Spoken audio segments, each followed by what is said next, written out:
All right. Hello there, OralComm. This is Ms. Maney, And this is Mr. Rohman. and we are here to provide you some steps that you'll follow for creating every outline that you will use in every speech in OralComm. So during this video, we're going to show you a few things. The first thing is we're going to talk about why do we use MLA outlining specifically in OralComm and across other classes where you might need to outline. We're also going to walk you through how to set up a template in Microsoft Word to really make your life easier, not only for this epididtic speech, but for the rest of the speeches the rest of the semester. And we're going to give you a practice assignment that then we'll go over tomorrow in class. We are assuming at this point in your high school career that you've already learned what an outline is. If that does not apply to you, if you have no idea what an outline is, you're going to need to find your OralComm teacher and ask some big questions. But you may find that just by watching this, you totally get what an outline is. So the first thing we said we were going to cover is why we use MLA formatted outlining. And there are a couple of reasons. First, when people speak from a document that is just set up in paragraphs, oftentimes the people will lose their place. They'll get a little bit extra scared. They get overly concerned with following where they are in the text. They get a little bit afraid to change words, or if they say something just a little bit differently, it makes them panic. And it makes them afraid to look up and make eye contact with their audience because they're not sure if they'll be able to find their place when they look back at their document. So MLA outlines are a perfect solution to that issue. MLA outlines are a formal, final document that makes it easy for you as a speaker to follow your ideas and, engage as a speaker. You will not be transferring your outline ideas into paragraphs. Your outline is your final formal document that you will turn in for your written part of your assignments in OralComm. So let's go ahead and get this set up in Microsoft Word. So if you don't already have a Word document open, I would open a Word document. And let's go ahead and just do a file save as so that we have this template. So I'm just going to save it to my oral communication folder. And saving this as a template now means that for the rest of the semester, you're going to have this to go back to when you're starting a new speech. Your document is already going to be set up in a way that is ready for you to go. So let's go ahead and look at our font. So obviously I have some stuff here. I'm going to just go ahead and delete that. And we're going to, instead of just changing the font here, click this little arrow in the bottom right-hand corner of this box.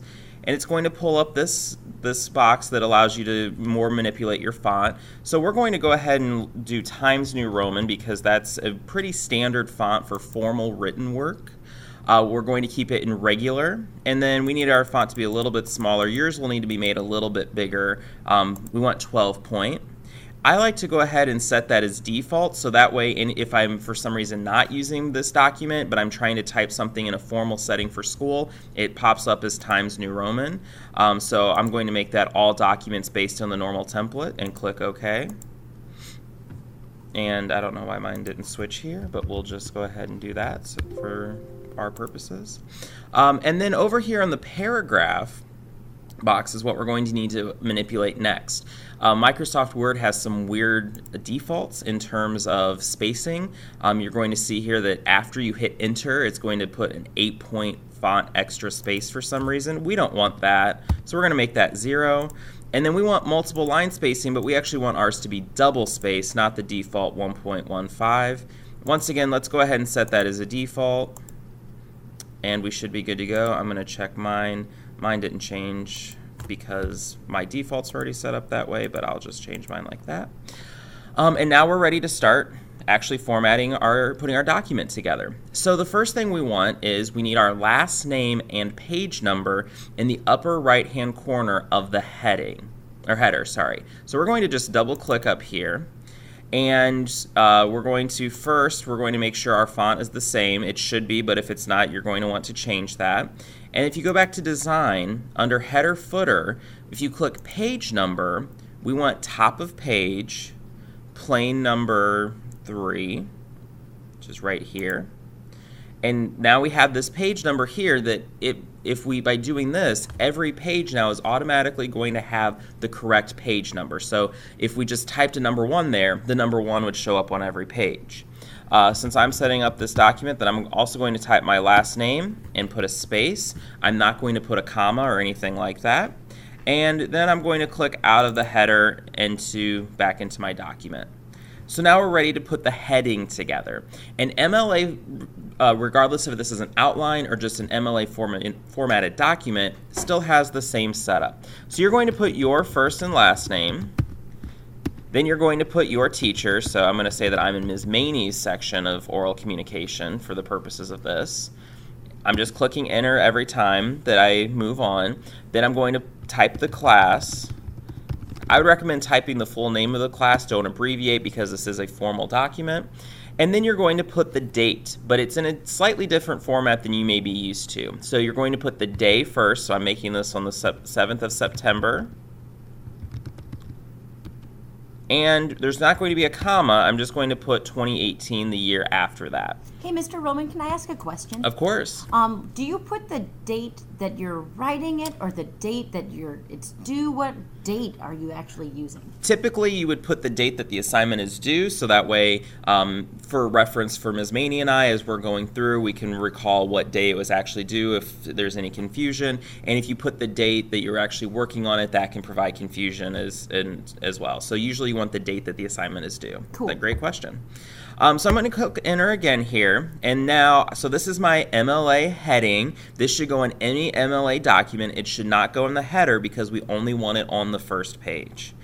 Now I'm going to center, and I'm going to give this a title. For the purposes of an example here, I'm going to title any old bag speech, because that's what I'm going to kind of sample here. I'm going to click enter again, and then we're going to go back to left align. So now we have basically the top of any MLA formatted document set. We haven't saved in a little bit, so let's go ahead and click save. Now we need to set up actually how do I put this outline in a format using some Microsoft Word features so spacing isn't weird, your fonts don't change, because if you get this off, it can really make the alignment of this kind of funky. So I always like to start by typing a capital I, so Roman numeral 1, a period, and then hitting space. By doing that, you'll see that Microsoft Word probably already automatically would indent that as soon as you hit the space bar. And it just thinks you're going to do kind of a general numerical thing here. So I'm going to go ahead and type introduction because all speeches start with an introduction and you just need to label it as such. I'm going to click enter. We have a double space. And I'm going to tab in, and here's where we're going to redefine kind of a default here so you have something to fall back on. So I'm going to come back up to this paragraph box, and there's the 3 different drop-down menus here. I'm going to click the third one, which is a multi-level list, and then I'm going to go and click on define new multi-level list. That's going to pull up this dialog box. So some of the defaults aren't what we want for our MLA formatted document. So for example, number 1, Roman numeral 1, we're good on that. Roman numeral, or the second level, has a lowercase a. We actually want this to be a capital A, or B or C or whatever it might be. So go down to number style for this level, click the drop down and select the capital letters there. You'll see it changed up here.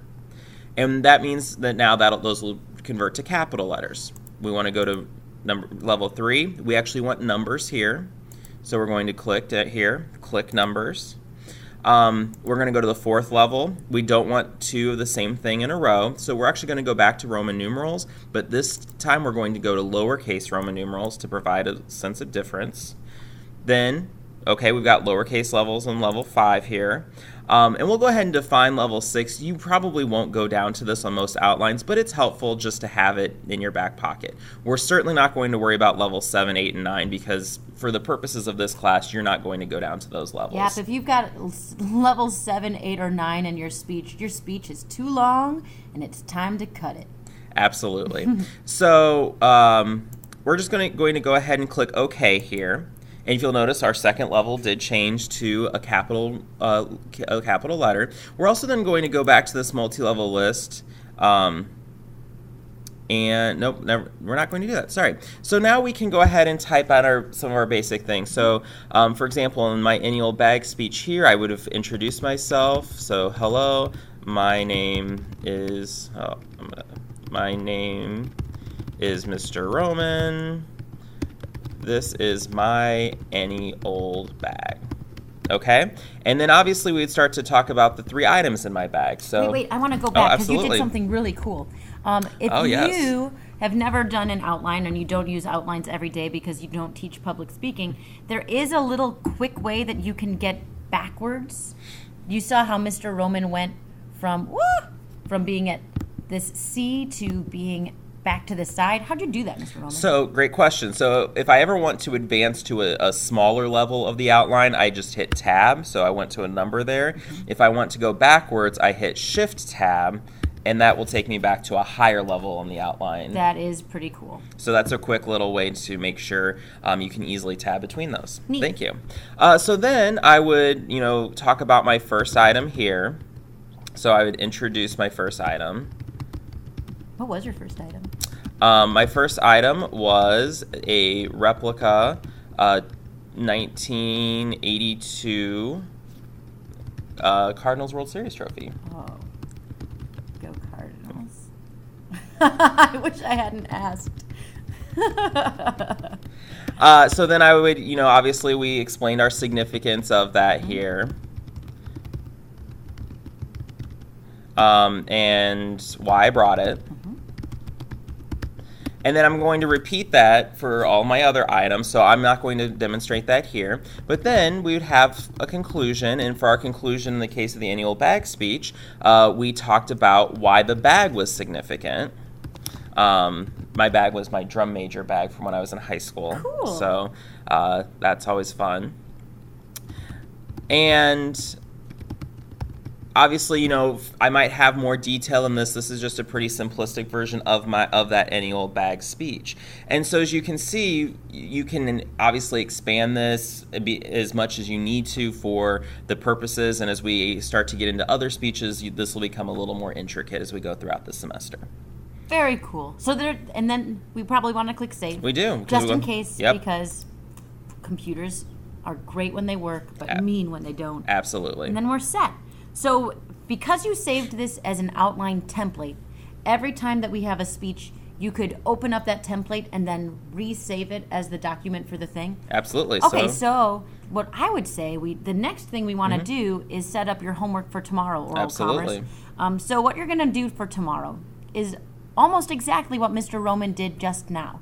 You're going to create an outline for the any old bag speech that you gave that first week of school. You don't need to go in a tremendous amount of detail. You don't have to remember every single word you said, but you do want to give an overview of what kinds of things you said. Mr. Rohman has a pretty decent example here for us. That sounded rude. He has a great example here for us, but why don't we quick remind ourselves how we save as? Absolutely. So come up here and click File, go to Save As.